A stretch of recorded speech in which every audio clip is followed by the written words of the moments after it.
So, as powerful as the idea of context is to both new historical criticism, which is represented in our course by Greenblatt's essay Culture, and to understanding O'Brien's story with its unique connections to Vietnam America and Reagan America, as important as all that context is, it's even more important to recognize what a terrific artist O'Brien is in terms of language. And Greenblatt, although very interested in cultural context, sees language as essential to understanding literature and its relationship to that context. And he offers a wonderful analysis of what the literary artist does with language that so intimately links a text to its cultural context. And I've got that quote up here on the screen for you, and I won't bore you by reading the whole thing, but this idea of a symbolic economy, this place where full of connotations, of images and metaphors and metonyms and symbols that have psychological and cultural resonance, and that our most gifted artists can manipulate that symbolic economy to provoke a response in their readers. And I really like the way Greenblatt breaks down this literary art when he talks about resonant stories, effective imagery, and language.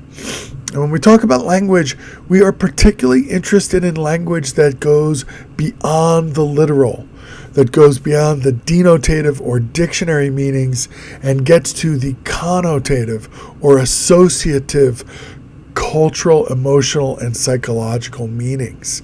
And this story is a classic example of that kind of shifting, right? Because so often O'Brien is speaking very literally about physical objects that people carry, and yet so often those same objects are full of rich connotative meanings, emotional, psychological, cultural associations and connections that we, the readers, are invited to make between these objects and the people who carry them. Even the word carry itself, right, works literally, denotatively, in the way that people are carrying physical things.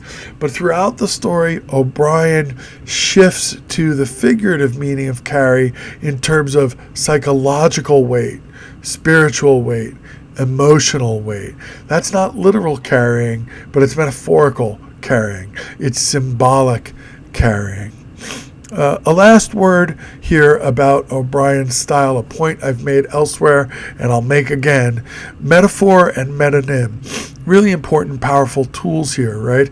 A metaphor is a comparison. A metonym is a form of figurative language that gets its power from its proximity to the idea or person or object the metonym is helping us understand.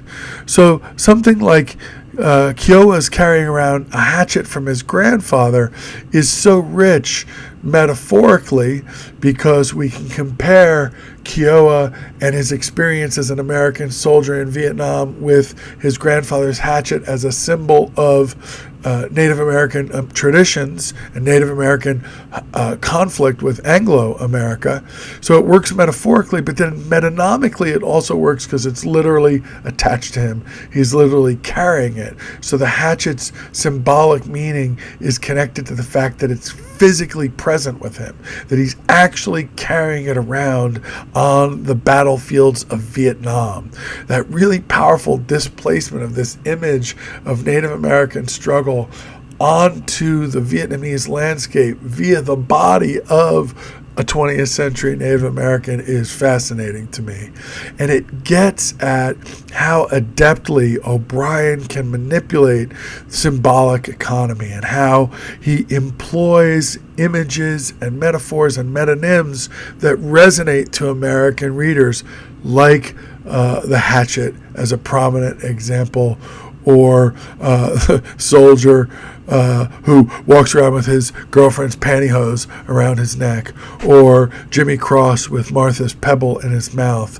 These symbols resonate in all sorts of powerful and interesting ways that O'Brien is very deliberately playing with, and it opens up for us all sorts of interpretive possibilities that are even richer when we ask ourselves, what are these images, metaphors, metonyms? How do they resonate if we think about 1969 America?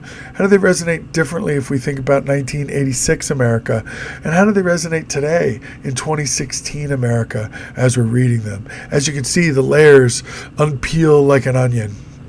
Hope that gets you thinking. See you in Blackboard.